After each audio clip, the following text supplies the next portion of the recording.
puso, perang po ng 20 minutes na ganyang hapon. Ako po si Boy, and welcome to Fast. So please welcome Destiny Del Valle.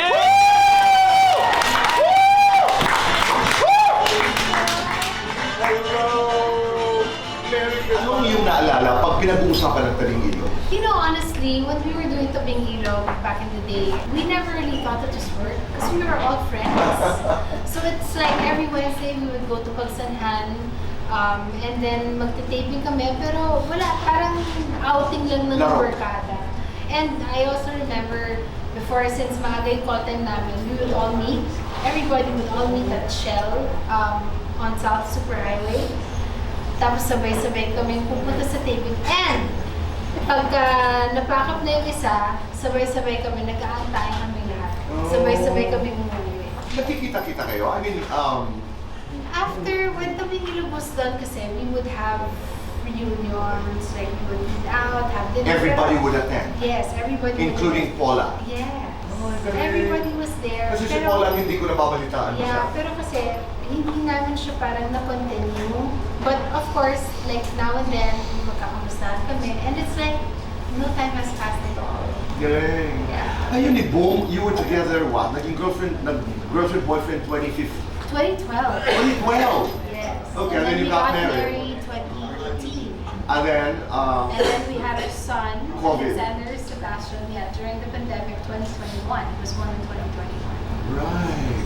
Wait, iba na eh. Iba na yung vibe, di ba? Yeah. Paano ka nabago ng marriage at ng iyong baby? Mas naging mellow ako. Mellow, you're saying dati you were loud? Loud, yeah. Mas naging mellow ako. Tsaka, I found out na, kasi before I was so impatient.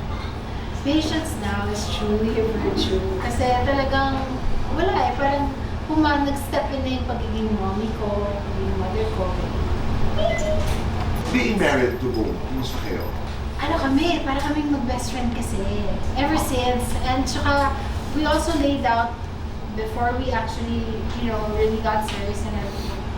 From the very beginning, we laid out, our everything. So parang, kung may problema tayo, mag-uusap tayo. Meron kayong ganun? Ito boy, never kami nag-aaway. Can you believe it? Tabing ilog, tabing dagat.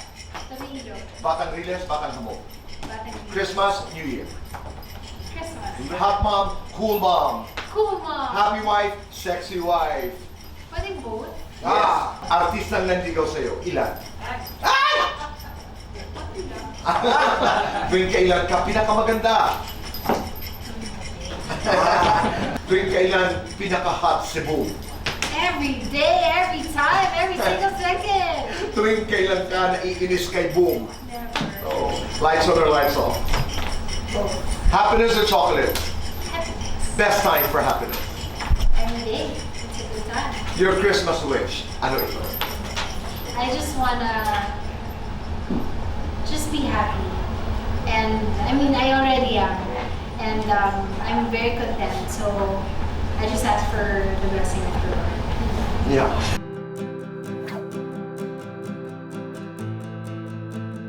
Tito Boy, I know that you're very happy. I just wish you more blessings and God bless your health and enjoy the rest of the holiday season. It's been so long din kasi, so it's nice to actually see Tito Boy again in a different station. It's always been fun. I mean, hindi ako mahilig talaga sa interview, pero pagdating kay Tito Boy, go ako anytime.